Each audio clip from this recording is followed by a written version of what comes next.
അതിൽ നാളെ CBCI Christmas ആഘോഷം നടത്തുകയാണ്. പരിപാടി അതിൽ മുഖ്യ അതിഥിയാവുന്നത് നാളെ ഉപരാഷ്ട്രപതിയാണ്. കഴിഞ്ഞ തവണ പ്രധാനമന്ത്രി. എങ്ങനെയാണ് ഈ ഇവന്റ് കാണുന്നത്? CBCI എല്ലാ വർഷവും ക്രിസ്മസ് ആഘോഷങ്ങൾ നടത്താറുണ്ട്. കഴിഞ്ഞ വർഷം പ്രധാനമന്ത്രിയായിരുന്നു വന്ന്. ഈ വർഷം ഞങ്ങൾ ക്ഷണിച്ചിരിക്കുന്നത് നമ്മുടെ ഉപരാഷ്ട്രപതിയാണ്. അദ്ദേഹത്തോടൊപ്പം തന്നെ വെസ്റ്റ് ബംഗാളിൻ്റെ ഗവർണറായിരിക്കുന്ന ആനന്ദ് ബോസ് ഉണ്ടായിരിക്കും. CBCIയെ സംബന്ധിച്ചിടത്തോളം നമ്മുടെ രാജ്യത്തിൻ്റെ രണ്ടാമത്തെ പൗരനായ ബഹുമാനപ്പെട്ട ഉപരാഷ്ട്രപതി വരുന്നത് വളരെ അഭിമാനകരമാണ്.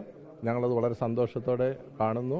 ഞങ്ങൾ നാളെ ഉപരാഷ്ട്രപതിയെ വളരെ സന്തോഷത്തോടെ സ്വീകരിക്കുവാനായിട്ട് തയ്യാറായിക്കൊണ്ടിരിക്കുകയാണ് ക്രിസ്മസ് സെലിബ്രേഷന്.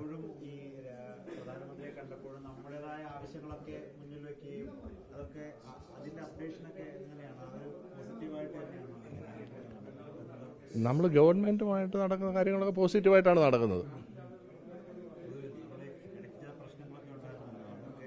നമ്മുടെ രാജ്യത്ത് പ്രശ്നങ്ങൾ എന്തേലും നടക്കുന്നു, പ്രശ്നങ്ങൾ നടന്നുകൊണ്ടേയിരിക്കുന്നു. നമ്മളെല്ലാം നന്നായിട്ട് പോകുന്നു പറയാൻ പറ്റത്തില്ല, പക്ഷേ നമുക്ക് പലപ്പോഴും പോസിറ്റീവായിട്ടുള്ള പ്രതികരണങ്ങൾ ലഭിക്കുന്നു. പരമാവധി അവരുമായിട്ട് ബന്ധപ്പെട്ട് നമ്മൾ നല്ല രീതിയിൽ ഗവൺമെൻറ്റുമായിട്ട് സഹകരിച്ച് പോകാനായിട്ടാണ് പരിശ്രമിക്കുന്നത്.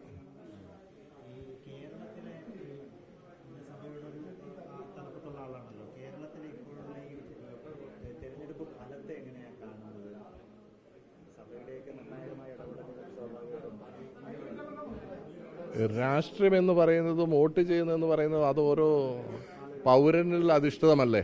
അതിൽ ഞങ്ങൾ കയറി പറയുന്നത് ശരിയല്ലല്ലോ. തീർച്ചയായിട്ടും ഉണ്ടായിരിക്കണം. കാരണം വെച്ചാൽ വിശ്വാസികളെ സംബന്ധിച്ചിടത്തോളം അവരുടെ സഭയെ എത്രമാത്രം ഏതെല്ലാം പാർട്ടികളാണ് സഹായിക്കുന്നതെന്നുള്ളത് അവർ തീർച്ചയായിട്ടും കാണും. ഇത്തവണത്തെ ഫലത്തിൽ അത് മുഴുവനായിട്ടില്ലെങ്കിലും ഏതാണ്ടൊരു ചായ്വുകൾ നിങ്ങൾക്ക് കാണാൻ സാധിക്കുമെന്നുള്ളതാണ്.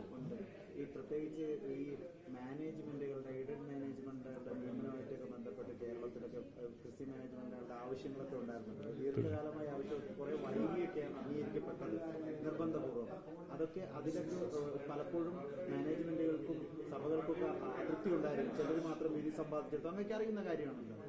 അതിൽ എന്താണ് പലപ്പോഴും ക്രിസ്ത്യാനികളോടൊരു രണ്ടാംകിട പൗരന്മാരോടെന്ന നിലയിലുള്ളൊരു ട്രീറ്റ്മെൻറ്റാണ് കേരള ഗവൺമെൻറ്റിൻ്റെ അടുത്തുനിന്ന് ഉണ്ടായിരിക്കുന്നത് എനിക്ക് തോന്നുന്നു. കാരണം വെച്ച് കഴിഞ്ഞാൽ മറ്റൊരു കമ്മ്യൂണിറ്റിക്ക് അവിടെ അവർ സ്കൂളുകളിൽ അഡ്മിഷന് അവർ അപ്പോയിൻമെൻറ്റുകൾ ഗവൺമെൻറ് വിധി അനുസരിച്ച് സാധുവായി കൊടുത്തപ്പോഴും ക്രിസ്ത്യാനികളുടെ അതേ സെയിം സിസ്റ്റത്തിൽ അവർ ക്രിസ്ത്യാനികളുടെ മാനേജ്മെൻറ്റുകളിലെ സ്കൂളുകൾക്ക് അവർ അനുവദിക്കാതിരുന്നത് അത് വളരെ മോശമായ രീതിയിലാണ് നമുക്ക് കാണാനായിട്ട് സാധിച്ചത്. തീർച്ചയായിട്ടും അതൃപ്തി ഉണ്ടായിരുന്നു. കാരണം വെച്ചാൽ എത്രയോ ആയിരങ്ങൾ, അത് ക്രിസ്ത്യാനികൾ മാത്രമല്ല, ക്രിസ്ത്യൻ സ്കൂളുകളിൽ പഠിപ്പിക്കുന്നവർ അത് വെറും ക്രിസ്ത്യാനികൾ മാത്രമല്ലല്ലോ. എത്രയോ ആയിരങ്ങൾ ജോലികൾ ചെയ്തിട്ട് അവർക്ക് ആഹാരം പോലും കഴിക്കാൻ പറ്റാത്ത അവസ്ഥയിൽ അവർ ജീവിച്ചു. അതെല്ലാം തൊഴിലാളി വർഗത്തിന് വേണ്ടി ഉണ്ടായിരുന്ന ഗവൺമെൻറ് അത് ചെയ്യുന്നില്ല എന്ന് പറഞ്ഞു കഴിയുമ്പോൾ അത് തീർച്ചയായിട്ടും ഒരു അതൃപ്തികരമായ ഒരു സംഭവം തന്നെയാണത്. തീർച്ചയായിട്ടും അത് പ്രതിഫലിച്ചിട്ടുണ്ട്. നിയമസഭയിൽ ഏത് വഴിക്കാണ് പോകുന്നതെന്നുള്ളത് നോക്കിയിരുന്ന് കാണേണ്ടിയിരിക്കുന്നു. തീർച്ചയായിട്ടും ഉണ്ട്. എനിക്ക് പിന്നെ കേരളത്തിലെ പൊളിറ്റിക്സുമായിട്ട് എനിക്ക് അധികം ബന്ധമില്ല. ഞാൻ കേരളം വിട്ടു പോന്നിട്ട് വളരെ നാളുകളായ ആളാണ്.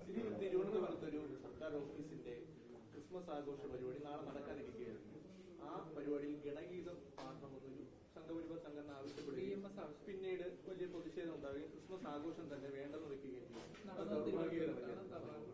എനിക്കതിനെപ്പറ്റി അറിയത്തില്ല, ഞാൻ കേട്ടിട്ടില്ല.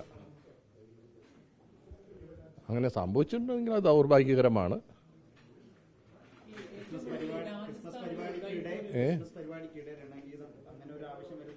അതിൻ്റെ ഒരു ആവശ്യമുള്ളതായിട്ട് തോന്നുന്നില്ല. ക്രിസ്മസ് പരിപാടിക്കകത്ത് അങ്ങനെയുള്ള പരിപാടികൾ വരേണ്ടതായിട്ട് തോന്നുന്നില്ല.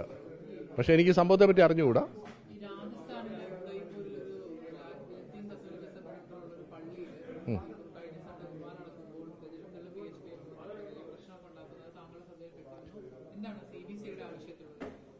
ഞങ്ങളുടെ ആവശ്യത്തിലുള്ളത് ഇവിടെ ഈ രാജ്യത്ത് ഇതൊരു സെക്യുലർ കൺട്രിയാണ്. ഈ സെക്യുലർ കൺട്രിയിൽ എല്ലാവർക്കും ഒരേ അവകാശമാണുള്ളത്. എല്ലാവർക്കും ഒരുപോലെ ഈ രാജ്യത്തിൻ്റെ കോൺസ്റ്റിറ്റ്യൂഷൻ അനുസരിച്ച് ജീവിക്കാനും അവരുടെ മതത്തിനനുസരിച്ച് ജീവിക്കുവാനും അതിന് പ്രൊപ്പഗേറ്റ് ചെയ്യാനുള്ള അവകാശമുണ്ട്. ആ അവകാശത്തെ ധ്വംസിക്കുന്നത് കറക്റ്റല്ല എന്നുള്ളതാണ് CBCIയുടെ സ്റ്റാൻഡ്.